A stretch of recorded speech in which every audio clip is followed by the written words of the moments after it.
Gubernur Jawa Barat Kang Deddy Mulyadi telah melakukan audit investigasi terkait penyaluran dana hibah yang tidak tepat sasaran. Saat ini pemerintah Jawa Barat telah bekerja sama dengan Polda Jabar untuk mengungkap siapa dalang sebenarnya. KDM berkomitmen akan membawa masalah ini ke ranah hukum jika terbukti ada pelanggaran korupsi di dalamnya. Ini terkait audit dana hibah, ini progresnya gimana? Karena kan belakangan juga ya. Oke, dana hibah saya sudah identifikasi. Kemudian saya sudah pilah-pilah mana hibah mandatori, mana yang bukan mandatori. Mana yayasan yang kemudian mana hibah di bawah 100 juta, mana hibah di bawah 500 juta, mana hibah di atas 500 juta, mana hibah di atas 1 miliar, mana hibah di atas 5 miliar, mana hibah di atas 40 miliar. Saya sudah punya identifikasi itu. Dalam waktu dekat kami akan melihat dari sisi aspek auditnya. Setelah audit nanti kami lihat kecenderungannya seperti apa. Setelah kecenderungannya kami baca pemainnya siapa, arahnya kemana, kami akan membawa ini ke ranah hukum. Agar menjadi pembelajaran penting, tidak terulang persoalan serupa. Kang, ini audit ini kira-kira bisa menyelamatkan berapa besaran APBD Jabar? Kalau menyelamatkan tidak akan, kan duitnya udah dikeluarin. Paling mereka harus mengembalikan, kan gitu loh. Ada dorongan beberapa. Ya kalau nanti ditemukan bahwa auditnya ternyata SPJ-nya fiktif, ya pidana korupsi, kan gitu loh. Tetapi yang paling utama adalah menyelamatkan keuangan Provinsi Jawa Barat ke depan. Termasuk kan kami kemarin sudah melakukan realokasi anggaran. Realokasi anggaran itu sesungguhnya adalah penyelamatan keuangan negara. Melakukan penundaan terhadap belanja hibah yang kemarin pernah diramaikan itu, sesungguhnya kami lagi menyelamatkan keuangan itu agar belanja hibah ke depan tepat sasaran, tidak jatuhnya pada itu juga, besarannya terukur, dan lembaga-lembaganya jangan sampai ada lembaga dadakan. Karena sistem menyimpannya bukan hanya di dana hibah, simpan menyimpannya itu ada dititipin di lembaga ini, ada dititipin di lembaga ini, ada dititipin di lembaga ini, lembaganya ada yang disimpan di lembaga yang berada di Provinsi Jawa Barat, ada yang di kabupaten kota. Dan kan saya sudah tahu alurnya ini semua, sehingga yang muncul ke permukaan itu adalah dorongan ketidakpuasan politik atas kebijakan-kebijakan yang saya buat, yang kebijakan itu sesungguhnya untuk menyelamatkan keuangan daerah Provinsi Jawa Barat agar melahirkan keuangan yang transparan, akuntabel, dan berkeadilan. Soal wacana RUU Ormas ada tanggapan soal itu? Ya kalau RUU kan kewenangan pusat ya, kemudian kewenangan DPR, kewenangan pemerintah. Prinsip dasar bagi kita di Provinsi Jawa Barat adalah satu hal saja. Kita ingin daerah-daerah ini aman, tertib. Kita ingin orang berkumpul dan berserikat itu untuk mendorong pembangunan, membuat iklim investasi menjadi sehat, membuat iklim investasi menjadi kompetitif, dan melahirkan daya dukung terhadap sumber daya manusia, khususnya sumber daya manusia di Jawa Barat. Dan melahirkan orang-orang yang senang bekerja, bukan senang berkumpul saja, tidak mau bekerja. Ya. Bang Deddy, Ya. soal wacana apa? Daripada ngurusin Jakarta, yang katanya kalau jadi gubernur Jakarta akan memberikan uang 10 juta untuk 2 juta penduduk, sehingga kemiskinan itu selesai di Jakarta. Nah, ngurus Jawa Barat saja, penduduk miskinnya ada 3,6 juta. Kalau satu orang dapat 2 juta saja, hanya butuh 7,2 triliun. Dan saya yakin tidak ada lagi penduduk miskin di Jawa Barat. Pak Ono, nggak usah ngomong-ngomong yang miskin 3,6 juta di Jawa Barat. Kemudian kalau uang dibagikan itu kebagian 2 juta per orang.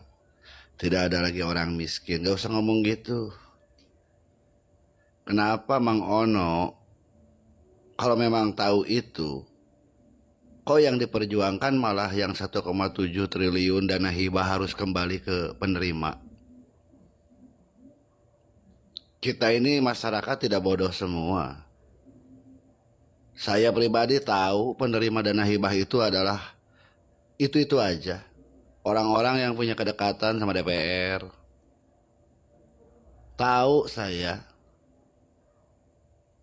Yayasan, mau itu pesantren atau apapun, yang sudah punya korelasi tertentu yang dapat ya dapat terus, yang enggak ya enggak.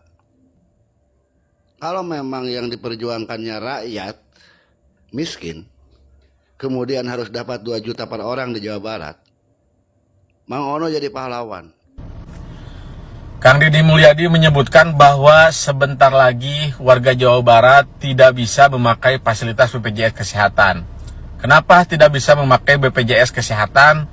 Karena ternyata Pemprov memiliki tunggakan terhadap BPJS Kesehatan sebesar 300 miliar. Kok bisa Pemprov mempunyai tunggakan? Ini adalah tunggakan pada saat kepemimpinan gubernur sebelumnya, yaitu Bapak Ridwan Kamil. Yang jadi pertanyaannya adalah Bapak Ridwan Kamil kenapa bisa mempunyai tunggakan BPJS 300 miliar, sedangkan dana hibah keluar ratusan miliar secara ugal-ugalan. Apakah kesehatan masyarakat tidak lebih penting daripada dana hibah? Sepertinya ini adalah sebuah hal yang wajib dipertanyakan kepada Kang Ridwan Kamil, yang berimbas pada pelayanan kesehatan di rakyat Jawa Barat.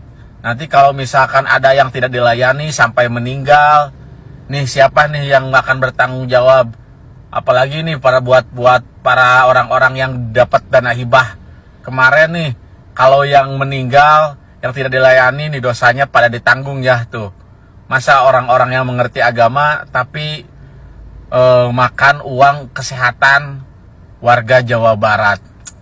Sungguh sangat miris. Banyak juga kegiatan-kegiatan yang diusulkan oleh kabupaten kota yang juga dihapus oleh Kang Deddy Mulyadi. Misalnya pondok pesantren menerima hibah hanya untuk memenuhi unsur ataupun aspek politis, ya ada bahasa relasi politik, ya sebenarnya itu sah-sah saja.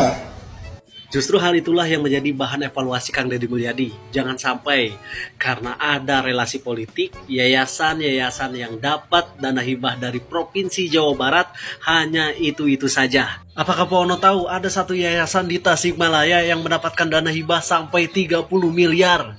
Nah, kalau misalkan yayasan tersebut tidak mempunyai relasi politik, apakah bisa dapat dana hibah sebesar itu?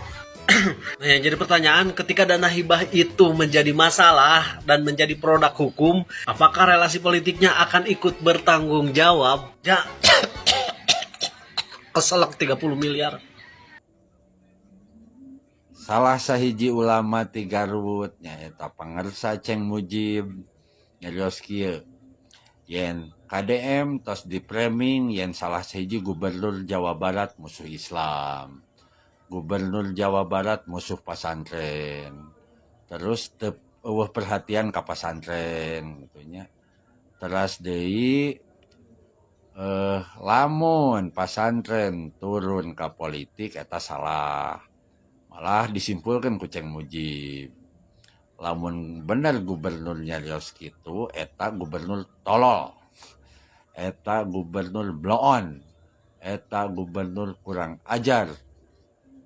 Tanggung jawab jeung gelutna cek Ceng Mujib. Aduh nih sok asarareuwah Ceng gelut-gelut kitu teh abdi mah karareueung. Terus saur Ceng Mujib lamun pagawean diserahkeun lain ka ahlina tunggu kahancuranana. Hapunten Ceng abdi ngireung nyariosnya, hapunten pangarsa. Upami gubernur Jawa Barat disebut musuh Islam, manya anu musuh Islam ayeuna sodakohna sae, nyumbang fakir miskin, nyumbang yatim piatu, nyumbang nu teu kaduh bumi, apa eta teh ajaran Islam panginten Ceng. Terus lamun disebut KDM eueuh perhatian ka pasantren, sanes teh aya perhatian.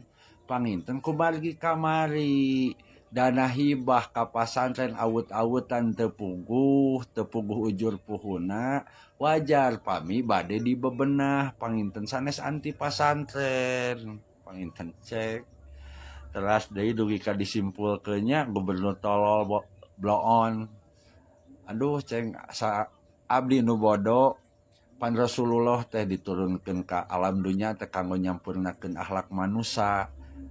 Salah sahiji tina akhlak teh apan bahasa bahasa Rasulullah masaurna lelei kede nah seueur ulama di urang ayeuna anu bahasa nah henteu nuturkeun Rasulullah punten pisan cengnya da panginten abdi mah nu bodo terangna ukur dugi ka kitu teras deui lamun hiji pagawean diserahkeun lain ka ahlina tunggu kahancuranana percanten eta teh ceng matak kumargi panginten di pasantren mah ahli agama tugasna panginten ngabebenah akhlak manusia ngabenerkeun panginten kahirupan masyarakat lamun diudagkeun jadi pejabat jadi anggota dewan tos sabaraha hiji ulama anu jadi anggota dewan anu dihukum gara-gara korupsi Pak UU ulama panglima santri apan